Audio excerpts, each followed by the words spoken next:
Hello my dear student, आप सभी को स्वतंत्रता दिवस की हार्दिक शुभकामनाएं। और मैं आशा करता हूं कि आप सभी स्वस्थ होंगे, मस्त होंगे। साथ में आपने बड़े हर्ष और उल्लास के साथ ये आज़ादी का पर्व मनाया होगा। हम एक बार फिर से हमारे एजुकेशन हब RPY चैनल पे फिर से एक नए टॉपिक या नई क्लास के साथ स्टार्ट कर रहे हैं। जैसा कि कल के वीडियो लेक्चर में थोड़ा सा वॉइस क्लियर नहीं आ रही, लेकिन आपको इस चीज़ में कोई भी घबराने की ज़रूरत नहीं है, किसी भी प्रकार की चिंता करने की, टेंशन लेने की ज़रूरत नहीं है, क्योंकि अभी वो सिर्फ एक ट्रायल था। हमें देखना था कि बोर्ड पे क्लास किस प्रकार से पर्टिकुलर होगी।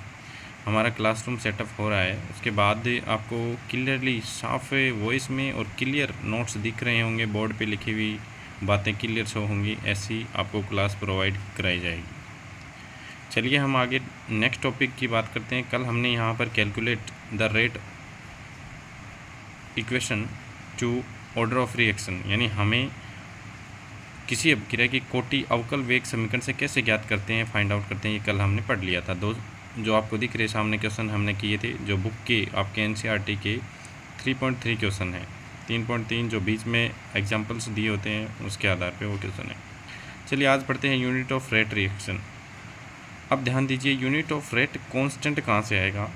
हम जानते हैं कि वेग नियतांक की इकाई, वेग नियतांक सबसे पहले तो नियतांक मतलब कांस्टेंट, तो वो आएगा कैसे, क्योंकि हम जानते हैं कि एक रिएक्शन जिसमें एक अभिकारक A से क्या बनाता है, P प्रोडक्ट बनाता है। देयरफॉर यहाँ कुछ भी हो सकता है, A + B या N2H2 जो भी हो, तो हम मानते हैं कि हमारा A क्या है, रिएक्टेंट मॉलिक्यूल है, अभिकारक अणु है जो उत्पाद P बनाता है, और A के कितने मोल, N मोल। अगर ये इसके लिए हम क्या लगाएं, रेट लॉ लगाएं, तो रेट लॉ नियम क्या कहता है, अभिक्रिया का जो दर नियम है वो क्या कहता है, अभिक्रिया की दर यानी रेट इक्वल टू क्या होती है, इस रिएक्टेंट मॉलिक्यूल अभिकारक अणु के क्या होगा, एक्टिव मास के डायरेक्ट प्रोपोर्शनल होता है, और डायरेक्ट और समानुपाती होता है। समानुपाती का चिन्ह हटाने के लिए यहाँ पे कांस्टेंट के लेते हैं। और मैंने कल ये भी बताया था कि यहाँ पे रिएक्टेंट A की जो आगे कोफिशिएंट लगा वो कहाँ जाएगा, इसके पावर के रूप में आता है, और इसी पावर का सम करके ये हम क्या निकालते हैं, ऑर्डर ऑफ रिएक्शन निकालते हैं। तो यहाँ देखिए सबसे पहले हमें क्या करना है, रेट, और यहाँ लिखेंगे रिएक्टेंट मॉलिक्यूल A की कंसंट्रेशन या एक्टिव मास, और उसके पावर में क्या लगा दें, उसके स्टोइकियोमेट्रिक गुणांक, और यहाँ क्या लिखेंगे। अब सपोज दैट हम मान लेते हैं कि यहाँ पे ये जो रेट है, रेट को यहाँ से निकालना है हमें, और हमें यहाँ से रेट के इक्वल में K = A की पावर N आ गया। हमें क्या चाहिए, रेट कांस्टेंट पढ़ रहे हैं हम, वेग नियतांक निकालना, तो K है हमारे लिए यहाँ पे रेट कांस्टेंट, तो K को निकालने के लिए A की पावर N को डिवाइड में ले जाएंगे रेट के, तो ये डिवाइड में इधर आ गया।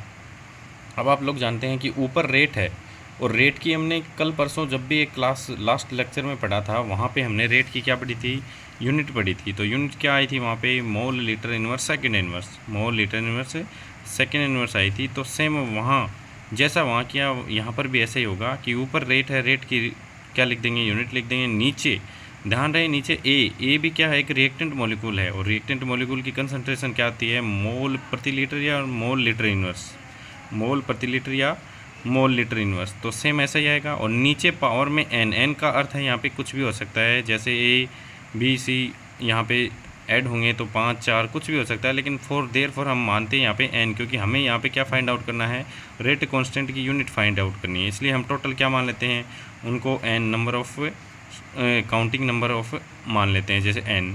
तो यहाँ पे क्या करेंगे, मोल लीटर इनवर्स ऊपर है, उसके साथ क्या आ गया, सेकेंड इनवर्स, नीचे है मोल लीटर इनवर्स, और उसकी भी पावर A की पावर N है, तो N लगा देंगे।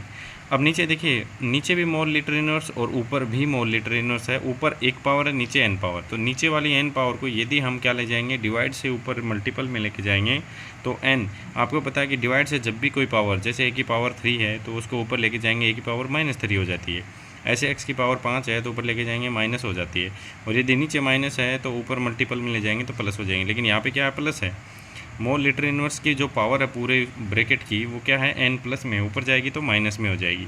तो ऊपर जाएगी तो माइनस में, और आपको पता है कि मोल लीटर इनवर्स और एक पहले से ही हमारे पास, और एक और नीचे से हमने क्या किया, डिवाइड से ऊपर मल्टीपल में ले गए, तो मोल लीटर इनवर्स n है वहाँ माइनस में।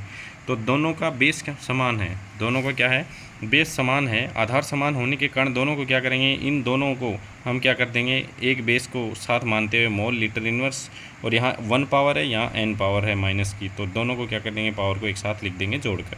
तो यहाँ mole litre inverse 1 minus n, और सेकेंड इनवर्स यहाँ आई। अब इसी समीकरण से, यानी ये जो आपको समीकरण दिख रहा है हमारा ए, इस समीकरण की सहायता से हम प्रत्येक रिएक्शन, रेट ऑफ रिएक्शन के लिए, यानी प्रत्येक ऑर्डर की अभिक्रिया के लिए हम क्या निकाल सकते हैं, रेट कांस्टेंट की वैल्यू निकाल सकते हैं।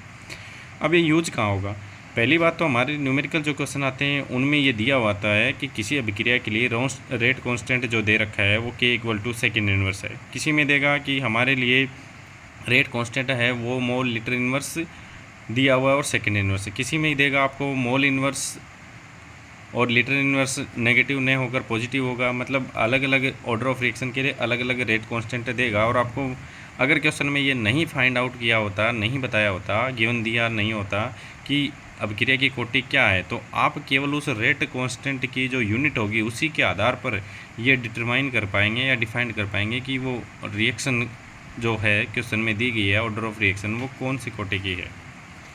चलिए आगे हमारे पास एक लास्ट समीकरण इक्वेशन निकल के आई थी जिसमें ये लिखा हुआ था मोल लीटर इनवर्स, उसको ब्रैकेट में बंद करके उसकी पावर 1 माइनस n और सेकेंड इनवर्स।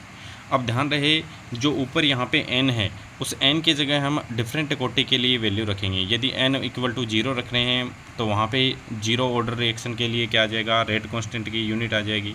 और यदि n इक्वल टू 1 रखेंगे तो कौन सी कोटि के लिए, फर्स्ट ऑर्डर रिएक्शन के लिए, फर्स्ट यानी प्रथम कोटि अभिक्रिया के लिए वेग नियतांक की इकाई आ जाएगी।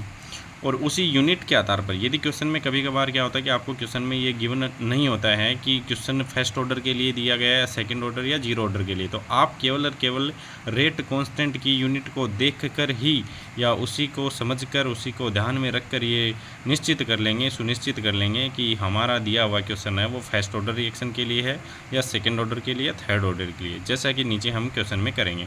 चलिए हम पहले n की वैल्यू पुट आउट करते हैं। यहाँ पे हमने पुट किया n की वैल्यू 0, तो 0 की वैल्यू यहाँ रखने के बाद हमारे पास फर्स्ट ऑर्डर 0 पुट करने के बाद जीरो ऑर्डर रिएक्शन के लिए हमारे पास रेट कांस्टेंट की वैल्यू आई मोल लीटर इनवर्स, यानी n की वैल्यू 0 रखेंगे 1 माइनस 0 यानी 1 ही रहेगा, और इस पूरे ब्रैकेट यानी मोल लीटर इनवर्स की पावर 1 रहेगी तो कोई फ़र्क नहीं पड़ेगा, सीधा क्या आएगा mole litre inverse second inverse. अब सिमिलरली ऐसे ही आपको n बराबर 1 रखना है तो 1 माइनस 1 यानी 0, तो किसी की पावर 0 हो जाए तो उस वैल्यू का मान क्या हो जाता है, 1 हो जाता है। यदि किसी टर्म में मैथमेटिक्स टर्म में किसी की पावर 0 हो जाए तो उसका मान क्या हो जाता है, 0 पावर होने से उसकी वैल्यू क्या हो जाती है, वहाँ पे 1 हो जाती है किसी की पावर 0 होने से। तो ये पूरी वैल्यू क्या आ गई, ये टर्म हमारे पास क्या आ गया 1। अब हमारे पास केवल क्या बचा, सेकेंड इनवर्स, यानी फर्स्ट ऑर्डर रिएक्शन के लिए रेट कांस्टेंट की जो यूनिट है वो क्या होगी, सेकेंड इनवर्स।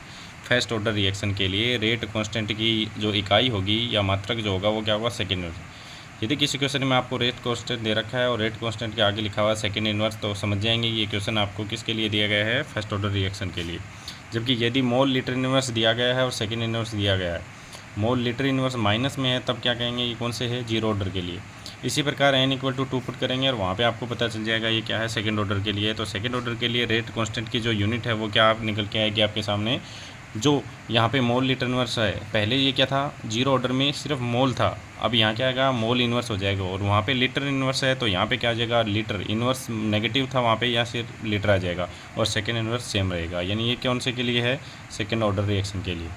चलिए नीचे स्पेसिफिक रेट ऑफ रिएक्शन यानी विशिष्ट अभिक्रिया की दर कैसे ज्ञात करते हैं। विशिष्ट अभिक्रिया की दर ज्ञात करने के लिए आप क्या करेंगे, सबसे पहले जो रेट कांस्टेंट के लिए पीछे हमने एक इक्वेशन लिखी थी NA इक्वल टू प्रोडक्ट, तो यहाँ पे क्या करेंगे, एरो के सिंबल के बाद जो रेट कांस्टेंट के लिए हमने क्या लिखते हैं, रेट लॉ से लिखते हैं rate equal to K active mass और उसकी क्या लगा देते हैं, पावर। तो यहाँ पे क्या करेंगे हम सिर्फ और सिर्फ क्या कर लेंगे, ये जो कंसंट्रेशन है एक्टिव मास है उसको क्या मान लेंगे, 1 मान लेंगे। यदि 1 मोल लीटर इनवर्स मान लेते हैं तो यहाँ पे जो अभिक्रिया का रेट कांस्टेंट की वैल्यू होती है वही क्या होता है, अभिक्रिया की स्पेसिफिक रेट ऑफ रिएक्शन होती है।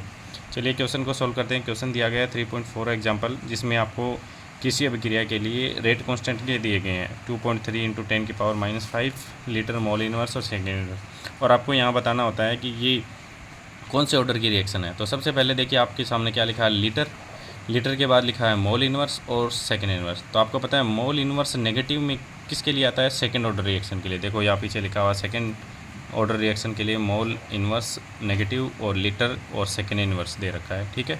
तो ये आपके सामने क्या आ गया? Second order reaction. इसी प्रकार सेकेंड जो क्वेश्चन एग्जांपल दिया गया उसमें दिया गया 3 × 10⁻⁻⁴ सेकेंड इन्वर्स। और सेकेंड इन्वर्स जो रेट कांस्टेंट की यूनिट होती है वो किसके लिए होती है? फर्स्ट ऑर्डर रिएक्शन के, जो हम पीछे फाइंड आउट कर चुके हैं, ठीक है। चलिए नेक्स्ट टॉपिक की बात करते हैं, ऑर्डर ऑफ रिएक्शन। अभिक्रिया की कोटि। अभिक्रिया की कोटि को कभी भी हम क्या नहीं कर सकते? केवल किसी अभिक्रिया के समीकरण को देखकर फाइंड आउट नहीं कर सकते। पहली बात तो ये क्या है? एक एक्सपेरिमेंटल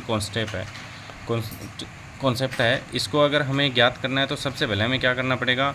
किसी अभिक्रिया का अवकल वेग समीकरण, ठीक है, जो हमने पीछे रेट लॉ से लिखा था, रेट इक्वल टू के, ए की कंसंट्रेशन, बी की कंसंट्रेशन, जैसे भी पावर लगाते हैं तो वो वाला समीकरण लिखना पड़ेगा। या फिर आपको गिवन होगा क्वेश्चन में, उसी के आधार पर आप रेट अभिक्रिया की क्या लिख सकते हैं? ऑर्डर ऑफ रिएक्शन लिख सकते हैं। तो सबसे पहले हम क्या करेंगे? कोई भी अभिक्रिया के लिए अगर कोटि फाइंड आउट करनी है तो आपको किसकी आवश्यकता होगी? अवकल वेग समीकरण की। यानी जैसा पीछे दिया गया है, रेट इक्वल टू के, ए की पावर जैसे 2 है, बी की पावर 1 है, तो हम क्या करते हैं? जो एक्टिव मास दिए गए हैं, ए की पावर 2, बी की पावर 1, उन सबको क्या करते हैं? ऐड करके कोटि फाइंड आउट करते हैं। जैसा कि अभी आपको स्क्रीन पे दिखाई दे रहा है कि रेट डायरेक्ट प्रोपोर्शनल है ए की पावर m, बी की पावर n। तो यहाँ पे क्या करेंगे? जो एक्टिव मास हैं, सक्रिय द्रव्यमान जो हैं अभिकारक अणु के, उनकी पावर्स को क्या कर लेंगे? सम कर लेंगे। तो रेट इक्वल टू क्या है? के, ए की पावर m, बी की पावर n। यहाँ पे के क्या है? पहले हम फाइंड आउट कर सकते हैं। के क्या होता है? रेट कांस्टेंट, जो अलग अलग अभिक्रिया के लिए अलग अलग होता है। जैसे फर्स्ट ऑर्डर के लिए सेकेंड इन्वर्स होता है, जीरो कोटि के लिए क्या होता है? मोल, लीटर इन्वर्स नेगेटिव और सेकेंड इन्वर्स होता है। इसी प्रकार से किसके लिए होगा? सेकेंड ऑर्डर रिएक्शन के लिए, ठीक है। तो यहाँ से m और n का योग, यानी m + n को सम कर लेंगे, वही क्या होता है? अभिक्रिया की कोटि होती है। फॉर एग्जांपल उसके पास में एग्जांपल दिया गया है, जैसे एक अभिक्रिया है जिसमें रिएक्टेंट a के कोफिशिएंट 2 है, b का 1.5 है। इसके लिए रेट समीकरण दिया गया है कि आर रेट इक्वल टू के, ए की पावर 2, बी की पावर 1.5, ठीक है। तो यहाँ से क्या कर लेंगे? इन पावर्स का, ये एक्टिव जो मास है उनकी पावर्स का क्या कर लेंगे? सम कर लेंगे, और वही क्या होता है हमारे लिए? Order of reaction. अब देखने में क्या होता है कि एक्सपेरिमेंटल कॉन्सेप्ट है, साथ में क्या है कि जो ऑर्डर ऑफ रिएक्शन है उसकी जो यूनिट या वॉल्यूम है जो, वो हमारे पास क्या हो सकती है? नेगेटिव, पॉजिटिव और जीरो हो सकती है। जैसा हमने पीछे किया है कि जीरो ऑर्डर रिएक्शन भी हो सकती हैं, फर्स्ट ऑर्डर भी हो सकती हैं, और क्या हो सकती हैं? तो सबसे पहले कहेंगे कि ये अभिक्रिया जो कोटि होती है वो नेगेटिव, पॉजिटिव और क्या हो सकती है? जीरो में भी हो सकती है, जीरो भी हो सकती है। इसके अलावा हम कह सकते हैं कि अभिक्रिया की जो कोटि है वो इंटीजर के रूप में, इंटीजर का मतलब पूर्णांक संख्या में हो सकती है, फ्रैक्शनल यानी भिन्नांक हो सकती है, जैसे हाफ ऑर्डर रिएक्शन हो गई, 1/3 रिएक्शन हो गई। इसी प्रकार डेसिमल के रूप में भी हो सकती है। नीचे आपके क्वेश्चन दिए गए हैं जिन पर ऑर्डर ऑफ रिएक्शन आपको फाइंड आउट करना होता है। तो नीचे दिया हुआ है कि एक अभिक्रिया आपके पास N2 + 3S2 2NH3 बनाती है, जिसके लिए रेट इक्वेशन दी गई है, क्या? Rate K equal to N2 की पावर 1 और S2 की पावर 3। तो ऑर्डर ऑफ रिएक्शन क्या करेंगे? सम कर लेंगे पावर्स का। ए की पावर, N की पावर कितनी है? N2 की पावर 1 है, S2 की पावर 3 है, तो उनको सम कर लेंगे, वही क्या है? Order of reaction. ऐसा ही सेकंड क्वेश्चन में है A + 3B और क्या बनाता है? 4C प्रोडक्ट बनाता है। तो रेट यहाँ पे रेट कांस्टेंट के साथ आपको इक्वेशन दी गई है, रेट इक्वल टू के, ए की पावर 3/2 और बी की पावर -1/2। तो इनको क्या करेंगे? सम करेंगे। तो 3/2 उसमें सम करेंगे, -1/2, तो यहाँ पे क्या आ जाएगा? 2/2, और यहाँ डिवाइड करेंगे उसको, तो आपके पास क्या आ जाएगा? निकल के वैल्यू आ गई 1.5, ठीक है। तो इस प्रकार से आप इनको सोल्व करेंगे। नेक्स्ट आपको कुछ पॉइंट्स दिए गए हैं, जो नोट्स हैं वो नोट आपको लगाने हैं नोट्स में, और जो इम्पोर्टेंट हैं।